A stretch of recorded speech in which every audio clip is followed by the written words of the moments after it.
All right, Nick, we are live for the post game of LAFC versus St. Louis City. 3-0. LAFC get their 4th win in a row, and they have scored a lot of goals recently. Denis Bouanga and Son Heung-min, like we've been saying for weeks, the best duo in Major League Soccer, and they prove once again why they are. 100%, man. I thought we were going to get another Sonny hat trick. I thought it was going to be Denis, Sonny. I asked for it last week. I thought I was going to get it. I was hopeful I was going to get it. Should have been a yellow for sure. I think that should have been a PK, but Sonny wouldn't have took it. He was going to give it off to Denis. 1 goal back from the Golden Boot, and that just shows what type of leader and how unselfish he is. No, it was incredible. And guys, as you're pouring in here, make sure you give the stream a like down below if you haven't already. Help us get to 200 likes. I think we easily can do that every time me and you link up, Nick. We always do really good numbers because I think people like what we do. So make sure you give us a like down below. Subscribe to the channel if you haven't already. Hit the little bell notification so you never miss any of the videos that we do. And we're going to be breaking down this game. So let's start off with the first half, okay? Yep. Now, one of the things that we saw differently about this lineup, the last game, they went to a 5-2-3 instead of the 5-3-2, right, where they had David Martinez playing next to Son Heung-min and then Denis on the left side. But today, we saw what a lot of the LAFC fans have been wanting, is we saw Moran playing in the midfield and underneath Denis and Son Heung-min. And it looked good. Like, man, he was my favorite player in the first half. It looked fantastic. This is what we've been asking for. You know, look, over in the VOBG community, we have a couple guys that are from that side of the pond, and they had told us, you're welcome. This is what you're getting. And so we welcome that a lot, you know, and we're excited. We were excited to get him here. Now we are super excited to see him on the field. And you know, look, man, this is what we've been asking for. Someone that can actually really facilitate, someone that can get the ball up front. You know, and look, let's just be honest, call a spade a spade. The first 35 minutes was not that great. Again, towards the end of the first half, you started seeing things linked together. It felt good. You know, the ball was making it up to the front of the front 2 guys that we wanted to get it there to. But it's because of these formation changes. We no longer want to see a 4-3-3, Will. We just don't want to do it with LAFC. We want to see these different formations. If it's a 5-3-2, well, however you want to call it, you know what I mean? Like, we want to see these different formations, and we welcome the one that was there today. 100%, man, 100%. I mean, I'll be honest with you, Nick, we're going to read some first half stats because it's what we always do. But based on what I've saw in the first half, I don't think there was a single player who played bad for LAFC in the first half outside of one guy. and he was the worst player for LAFC. I don't think it was even close. I don't know if you heard me mention his name during the stream, but I thought Smolikov had a bad first half. I thought he played really poorly. He gave the ball over too many times. He had poor crosses, poor passing, and he just looked like a guy who was out of sync. And you know, the funny part is that Smolikov came on today and played like a guy who had never played with this team before. Like he had no chemistry with anybody. So that was a little disappointing. But outside of that, man, I don't think really anybody. I thought the whole team played pretty well outside of Smolikov. And I'd like to know what you guys think. Who do you think was the best and worst player in the first half for LAFC? But Nick, do you agree? Do you think Smolikov was the worst player for LAFC in the first half? No, I absolutely disagree with you today, my brother. I am Really? a Smolikov fan. I like everything about this kid. When we look at his passes, out of 41 passes, he had 38 that were on point. So that's 93% of his passes were accurate. And so when we break it down and look at what he did, he played 78 minutes. He had 2 assists. 4 chances created, 1 big chance at goal where that joker almost really went in. So, yeah, I definitely disagree. I like him a lot. I like what he brings to this team. He's a fast young man that can get from basically play a wing when they have the 5 guys where he can move up high and get back. So I like Smolikov being there over Hollingshead all day. Well, the only thing with Smolikov is, yeah, he did have a lot of passes because he had so many touches, though. Like, he had an insane amount of touches. 60 touches. 60 touches today, which is absolutely incredible. But, I just didn't think he was good enough for someone that, like, they need. Like, I'm comparing him to Palencia. You need a guy who can cross the ball effectively, and I just don't think he was doing that today. And I've seen him play better for LAFC than what we saw today. And I didn't think his defending was that good. I thought he was clearly the worst player on the pitch for me in the first half. Well, the duels won is only at 29%, so that can definitely play to your point. But when you actually look at the team ratings of how they break it down, Smolikov got an 8.6, where Palencia got a 7.8. And you know how I feel about Palencia. I am a huge Palencia fan. He is the bulldog of our team. He is a little engine that never gives up, sort of how Latif Blessing was for us. And this guy has all the, everything behind him. Like, the team has now signed him to an extension. He is our guy. But I believe that Smolikov is matching the energy, and that's what I like about him, Will. You look at what Palencia had, 90 minutes played. He has an 81% accurate passes for 42 out of 52. And then when you look at his duels won, he's obviously going to do a lot better than that because, he is the just bulldog. But he had 4 out of the 7 won, sitting at a 57%. So to be fair, they're not too far off from the stats, personal stats, Yeah. But other than that, I thought that he, other than the poor half, I mean, I don't think he really had a good second half either, but everybody else was good. Who would you say was the best player of the first half? Do you think it was Moran like I did, or do you think it was Sonny? Like, who do you think had the best first half for LAFC? I definitely think it was Moran. I don't think, I think Sonny had to come too far deep for the first 25 minutes. I mean, at one point we seen him literally searching for the ball. He barely got any touches, bro. Like, it wasn't even, I'm going to pull up the lineup again and look at Sonny because he, he's walking out with the 9.0 for the football, but when you really look at it, he didn't have that many touches, only 62 touches, 2 touches more than Smolikov. He was searching the first half for that ball. So Moran, for me, was the clear player winner of the first half, no question. Yeah, and the stats of the first half was 62% possession from LAFC, 38 possession for St. Louis City. But the eye-catching stat was LAFC had 14 shots, 5 on target, and St. Louis City had 3 shots, 1 on target. And LAFC at this point, they scored the first goal. Denny had that beautiful goal, the 15th minute, low left corner. Roman Berkey ain't saving that. Nobody's saving that, man. Like, that was just a beautiful shot, right? And Right. and then in the then they started playing. They had a lot of chances. I mean, even Delgado had that one shot that went off the crossbar. It looked like he could have scored. And it looked like LAFC probably should have had 3 goals in the first half. They weren't able to finish these chances. And then they kind of started playing a little sluggish towards the end of the half, or like maybe like the 35th to like the 40th minute. And then, Sonny, he finds the back of the net and added time, which he's done a couple times. But, we just see LAFC, all these chances they create, Nick, and they just got to learn how to finish them, man. They just got to learn how to finish these chances. Yeah, man. But listen, when we look at the games from the beginning of the year till now, this is a completely different team, right? And you're seeing those chances happen. So yes, we're leaving some on the board for sure. But what we are doing is walking away with these points that are important to walk away with. We win on the road, got a road win, 3 points, heading back to BMO Stadium. Almost had the 4th hat trick, which had never been done in MLS. So that would have been really cool. We didn't get it, but we still got to see a Denis and a Sonny score in this game. So now that is four games where they both have scored consistently. This is what you want. And we talk about momentum all the time. This is the momentum that we are looking for rolling into the most important part of the season, man.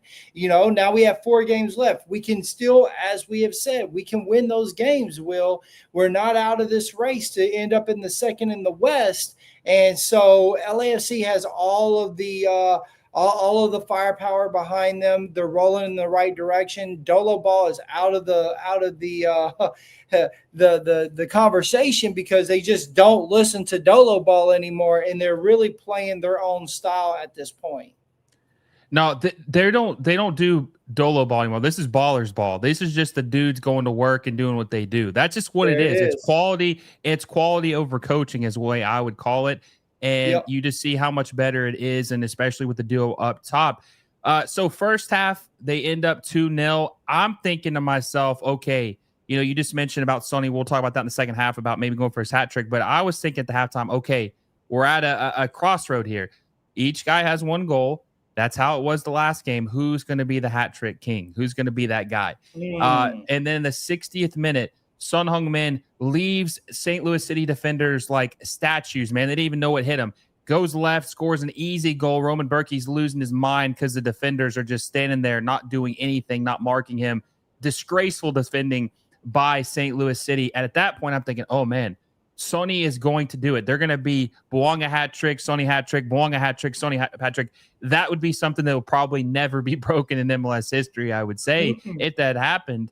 Now, I'm trying to think, what was I can't remember which minute it was. Maybe it was like the 70th minute with the handball that was first called a penalty and then reverted back to to say it was no penalty, said it was a natural position.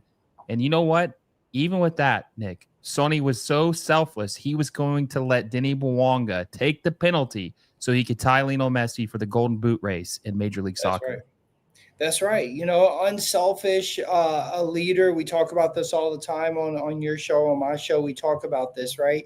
He could have been in the running for that. And let's just go back and talk about that handball. I still, of course, I'm an LAFC fan. I think that should have been a handball. But what even surprised me more is when they said, hey, it isn't a handball. Why didn't LAFC get the corner? It sort of blew my mind. I didn't quite understand it.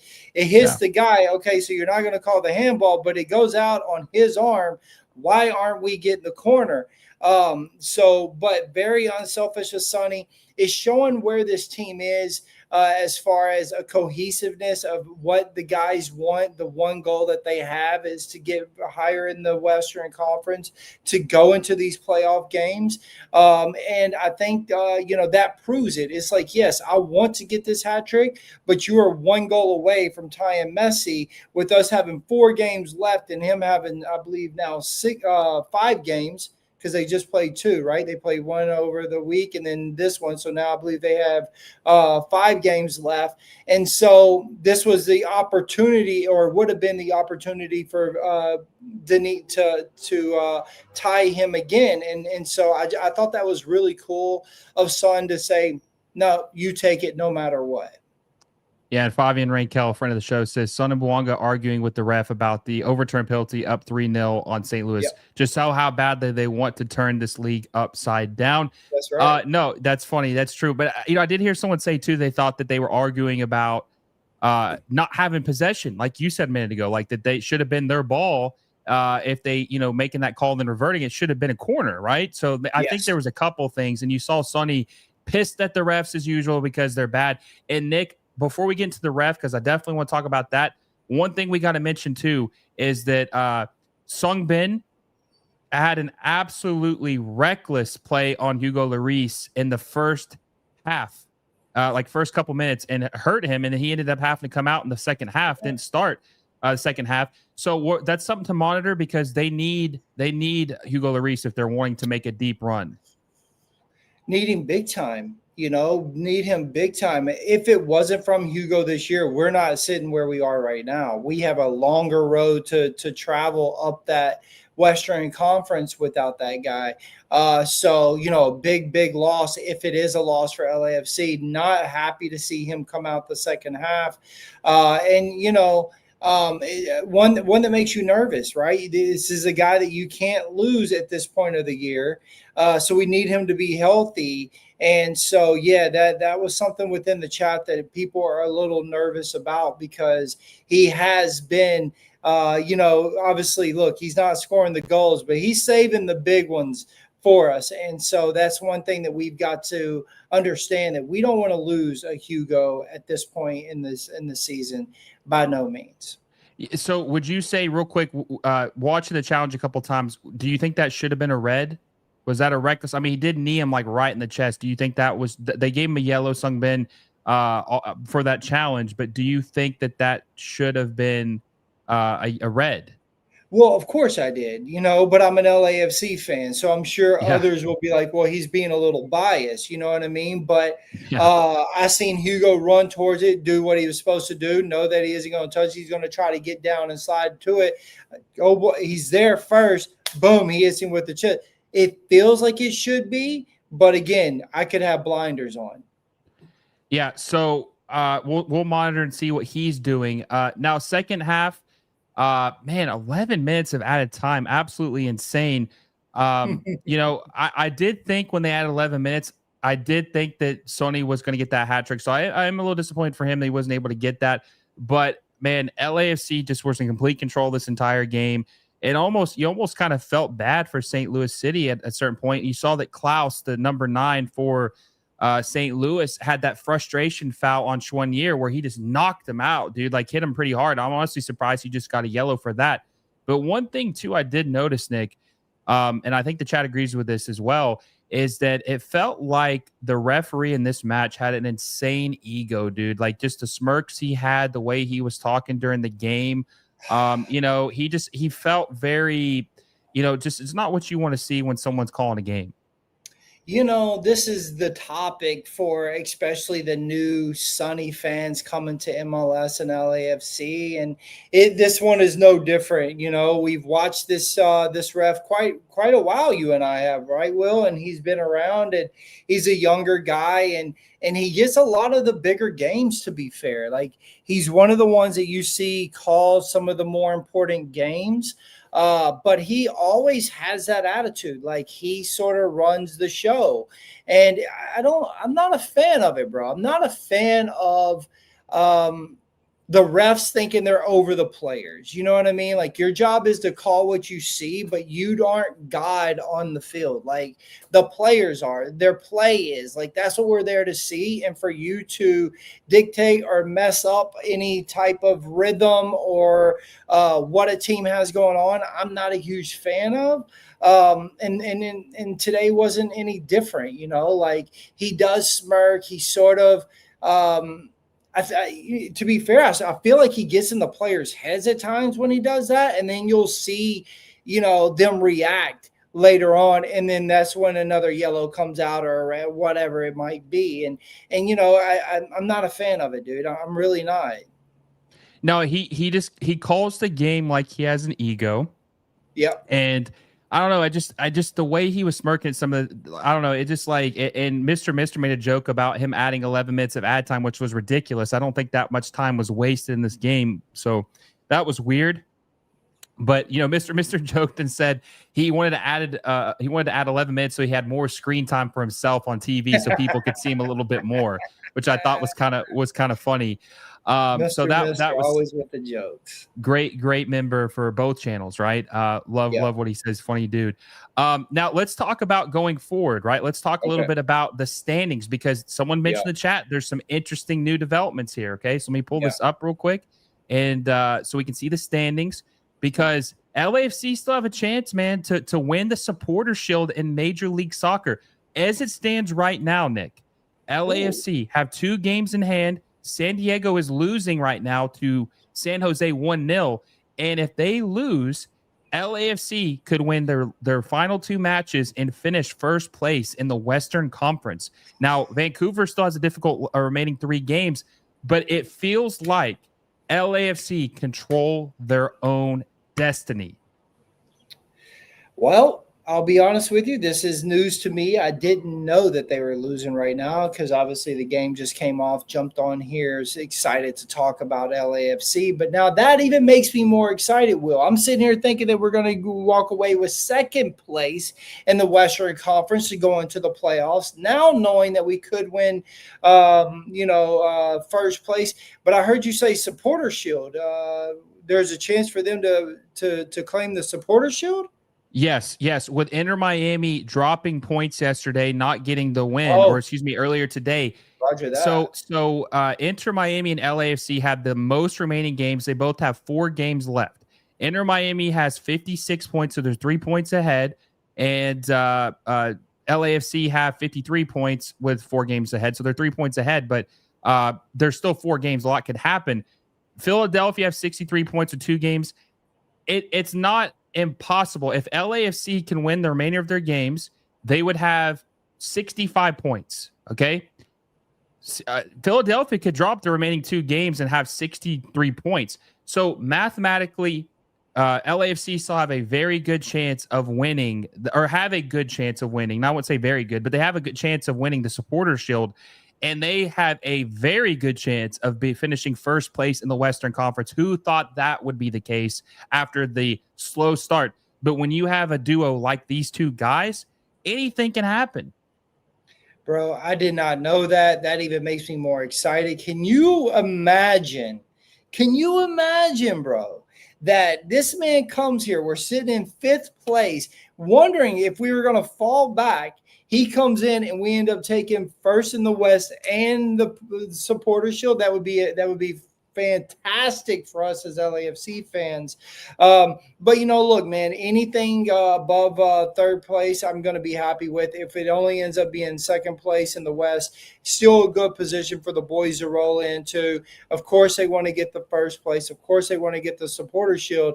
But more importantly, we want the end trophy. That's what we're going for. So we're going to put more emphasis on winning the MLS Cup. And I think that's what they would tell you in there also. Like, winning the Supporter Shield would be great, but let's go for MLS Cup.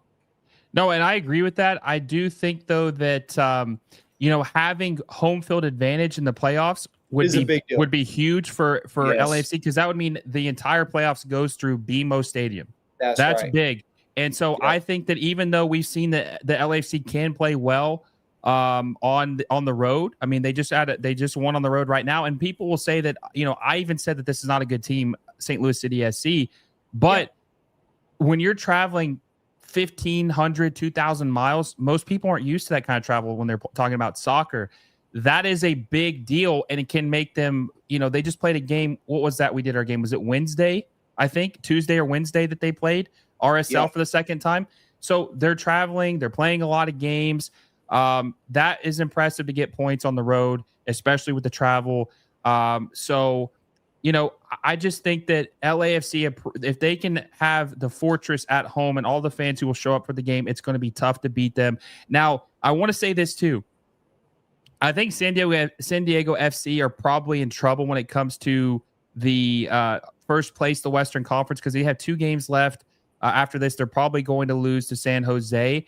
Vancouver is the team I'm looking at in the Western Conference. Vancouver, me and you've been on them since the beginning of the season. They got Thomas Muller. It's going to be very interesting.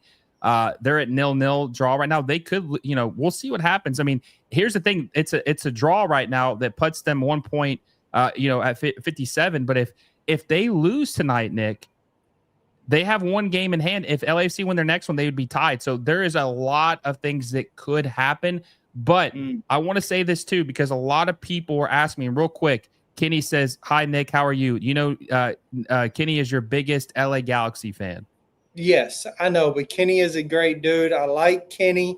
Always enjoy when I come on here because I believe he is the most tolerable Carson fan I've ever came across. I'm telling you right there. He's a stand-up dude. I like Kenny. He is a good dude. And real quick, Park says, great to see you boys again. Park, I appreciate you for stopping by. Love having Park on here. Glad you found us here, Park. Yes. We're glad that you guys have you found us. And, we love doing these post-game recaps, talking about these exciting goals and how enjoyable it has been to watch LAFC perform at a high level again. Listen, here's the thing. I've been watching this league a long time. I've said this before. When you have Sonny and Denis, 2 prolific players who just score like crazy, man, they're just hard to stop. They're 2 of the best players in the league, not just best on the team, best in the league, and they play on the same team. Anything can happen. And a lot of people are asking me, Nick, and Favi mentions, he says, make sure you guys like. It's almost 100 likes on the channel. Yes, or on the stream. Make sure you guys give us a like. Let's get 100 likes. Hell, let's get 200. I think we'll easily do that. Make sure you subscribe to the channel also if you haven't already. We're trying to hit 12,000 subs by the end of the year. We're going to try to do that. We're going to try to get Nick to 2,000 before the playoffs. So make sure you go check him out too. He's a link in the description below. But a lot of people kept asking me, Nick, they said, man, LAFC's playing great ball. Inter Miami's playing great ball. Are these 2 teams going to meet up in the MLS Cup final? I mean, so that would be the dream for the majority of fans, right? Like, we're lucky to have a big Korean show that we collab with at times. And one of their questions, if you remember a couple weeks ago, Will, was how would you guys like it if it was a LAFC versus Inter Miami? And I think it would be a big deal. I really do. I think it would look, I think MLS is on the map. I think people are really seeing what MLS is doing. And I think that most people now would want to see Inter Miami, Messi boys against LAFC and Sonny and Bouanga, who I believe, and I believe that you share this with me, is the best duo in MLS as we stand. History. Especially towards the History.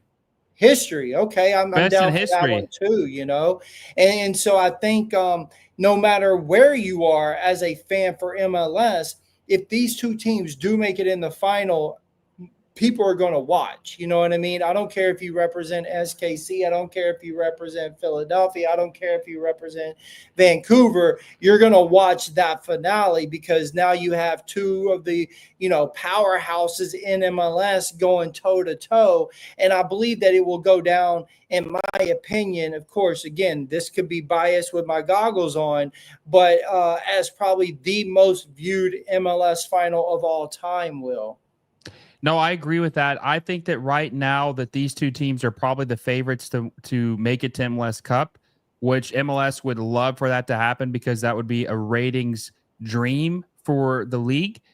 Sonny versus Lionel Messi. I mean, who wouldn't want to watch that, right? That's right. Great for everybody involved, even people who don't watch MLS or just soccer fans, Euro snobs, whatever you want to call them. Pretty much everybody's going to tune in to watch those 2 play each other in the final to see who the champion is of Major League Soccer. But Nick, I think that Sonny is going to miss, they say 2 games, and so is Denis Bouanga, that there's a chance because of international duty next month. So we'll see how that affects them. They do have 4 games next month. October's right around the corner, which is hard to believe. They've got Atlanta United, Toronto FC, Austin FC, and Colorado remaining on the schedule. But even with them missing, I mean, it will be kind of tough. I'm going to be curious to see how that works. Now, that is something you have to factor in when it comes to the just the gold boot race, the standings, the supporter shield. Yeah. But I still think LAFC will probably finish top 2 regardless. I am not a fan of playing during international breaks, bro. Then this is why you can mess up a team from winning a supporter shield, from making it to a higher ranking in whatever conference they're in, taken away from the golden boot race. Like, I'm not a fan of this at all, dude. I don't understand why MLS does it. I can't wait till they get away from that and they get on the same program as everyone else, because this just doesn't make sense. How can you be that close to the playoffs, to a playoff run, and then you pull your star players, Denis Bouanga, Lionel Messi, whom both are in the running for the Golden Boot? That's just ridiculous. I don't get it. I'm not a fan of it whatsoever. Yeah, and that's why I can't wait for them to change the schedule, because that's going to and Keyshawn says Abobase. Abobase, not a big fan of Abobase. I don't think he's, that's a huge drop off. But, that's one of the reasons why I'm excited about the calendar change, which is going to happen in 2027, because it's going to be more friendly towards international breaks, and there's not going to be a huge drop off quality-wise, because key players are having to miss. William Mayer, a friend of the show, says Son and Bouanga is a winning combination. No question. I asked earlier, I said in the stream, the watch-along, I said, did Sonny and Harry Kane ever score 15 goals between the pair in 4 games? Probably not, man. This is probably the most. I mean, this is a lot of goals for 2 guys to score in 4 games. 15 goals combined, Nick. Yeah, 15 goals combined. And, the caption this week was that JT was asking Son who he would want to bring over to LAFC type of situation. And, a lot of names are being thrown out there, but I still believe that, at the end of the day, Son wants to still have Bouanga here. So whoever he brings, I think it's more of a who can I bring to really fit Bouanga and I type of thing. And, that's the feel around LAFC.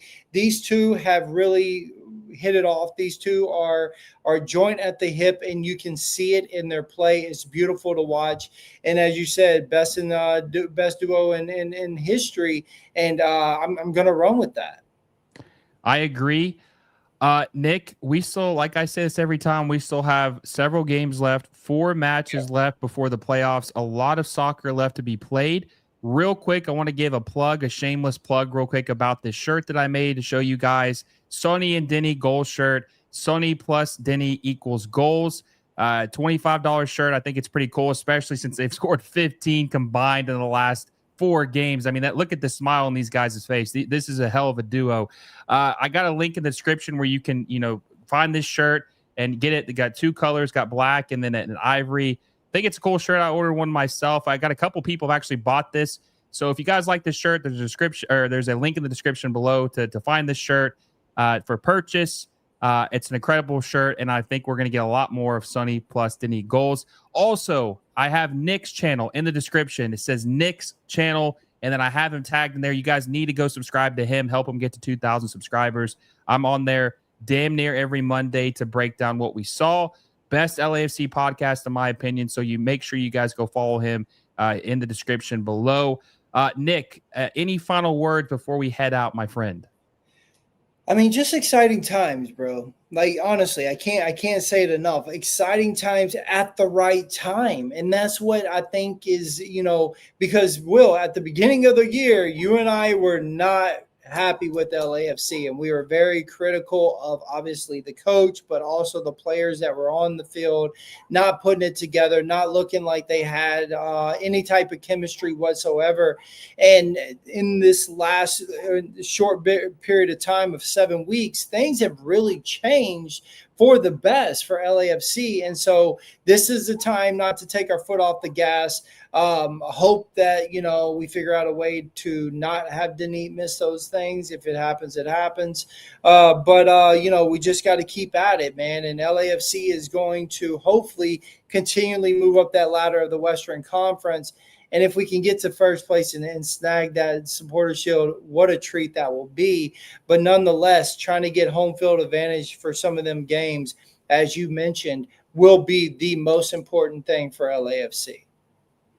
And I'll say this too to end off, guys. If you thought what you've seen has been fun, now the fun part has not even started yet. Just wait till the playoffs start, and then it really matters. And it's down to single elimination. You know, trying to win the trophy, the MLS Cup, which is the most important accolade trophy you can win in America outside of, you know, the Champions League. But for MLS, biggest trophy you can win, big deal. Games are intense. Quality goes up. Only good teams make it for the most part. It's going to be incredible. We haven't even gotten to that yet. Nick, I appreciate you joining me, my friend, every post game, right? And we're going to keep doing that the rest of this year. A lot more games to break down. I hope you guys enjoyed this. If you do, make sure you give us a like down below. Subscribe to the channel if you haven't already. Like I said, trying to hit 12,000 subscribers. Hit that little bell notification so you never miss a video. And until next time, guys, me and Nick will both see you all soon.